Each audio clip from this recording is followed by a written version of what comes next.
النهارده بقى هعمل لكم احلى طاجن كوارع بالخضار، طعمه تحفه احلى من المطاعم. وهقول لك ازاي على السر اللي يخلي الكوارع طريه معاكي وبتدوب دوبان في البق. يعني من الاخر لو ولادك مش بيحبوا الكوارع بعد الفيديو ده هيدمنوها. تابع معايا الفيديو الاخر عشان تعرفي كل التفاصيل. ولو عجبكم الفيديو ما تنسوش تدعموا الفيديو بلايك وشير. ولو مش مشتركه في قناتي شرفيني باشتراكك فيها. ونبدا ونقول بسم الله. اول حاجه بقى كده انا جبت الكوارع بتاعتي وغسلتها كويس جدا. بعد كده غليت ميه ورحت حاطه الكوارع تغلي في الميه غلوتين قبل ما احط الكوارع في الحله الضغط دي. ورحت كبه الميه وحطيت ميه بقى جديده في الحله الضغط عليها بصل وجزر وكرفس وحبهان ورق لوري، معلقه صغيره نص معلقه صغيره خالص من الفلفل الاسود والكمون والكزبره. وحطيت بقى الكوارع في الحله الضغط بس بعد الميه ما تغلي طبعا. وبعدين بقى هتاخد في الحله الضغط حوالي نص ساعه بالظبط، لكن لو في الحله العاديه بتقعد من حوالي ساعتين او 3. لكن الحله الضغط صراحه بتنجز معاكي في الوقت خالص. بعد بقى ما نقلت الكوارع بتاعتي بقى كده طبعا في الحله الضغط لازم نفتح الصمام الامامي الاول عشان الحله تطلع البخار اللي فيها. بعد كده نفتح الحله. طبعا اللي عنده حله بيبقى عارف الكلام ده كويس. هسيب الكوارع تبرد كده خالص واخد الكوارع اخليها من العظم اللي هو فيها ده خالص، اخليها تماما. والعظم طبعا انا مش برميه لان يبقى في حاجات من جوه كده ممكن تحطيها مع شوربه في المحشي، ممكن تحطيها مع شوربه يشربوها في البيت لو بيحبوها. هجيب بقى كده طاسه على النار واجيب معلقه كبيره من السمنه البلدي او الزبده اي حاجه عندك متوفره. سيبها تتقدح كده يعني تسخن شويه.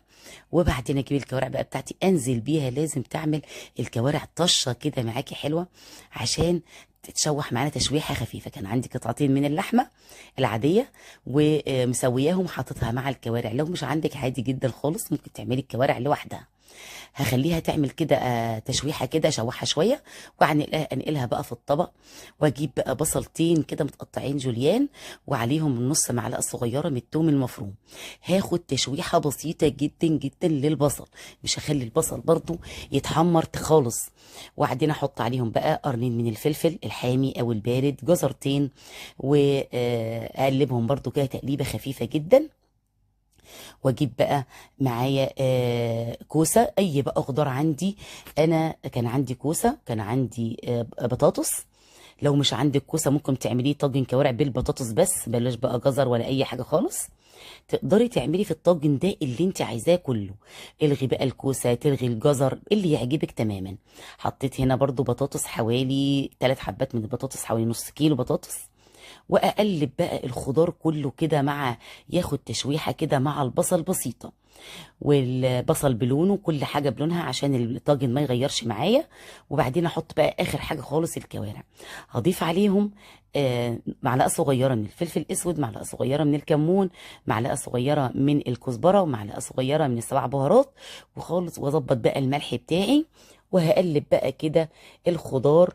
وبعدين في الاخر خالص هضيف ده برضو اختياري كيس من مرقه الدجاج الفوريه، بيدي نكهه جميله جدا جدا.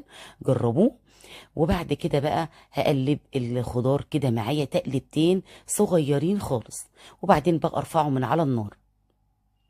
هجيب بقى طاجن الخضار. انا حسيت ان الطاجن ده صغير، رحت جايبه طاجن تاني رصيت فيه كده الخضار والكوارع اللي انا عملتها. قسمتهم على 2 طاجن وجبت شويه من الشوربه بتاعه الكوارع ورحت حاطه كبشتين من الشوربه على الطاجن وكبشه من الشوربه على الطاجن، كبشه من الشوربه على الطاجن التاني.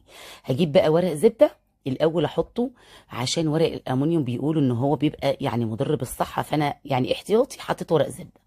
وهلف بقى الطاجن بتاعي كويس جدا جدا كده زي ما انتوا شايفين بقى. وهعمل الطاجن التاني بنفس الطريقه كده وادخلهم الفرن على درجه حراره 200. هياخدوا حوالي في الفرن ساعه. بس الاول تخلي درجه الحراره عاليه وبعد كده قليل الحراره وسيبيه يبقى في الفرن نص ساعه التانيه. هيستوي معاكي وهيطلع طعمه تحفه واللحمه هتبقى دايبه جدا جدا. وبعدي بقى عن كل الطرق التقليديه بتاعه الطواجن اللي انت عرفتيها، او اللحمه المسلوقه او الخضار بقى. لو ولادك مش بيحبوا الخضار هيحبوه، لو كمان ولادك مش بيحبوا الكوارع بعد الفيديو ده هيدمنوا الطريقه دي.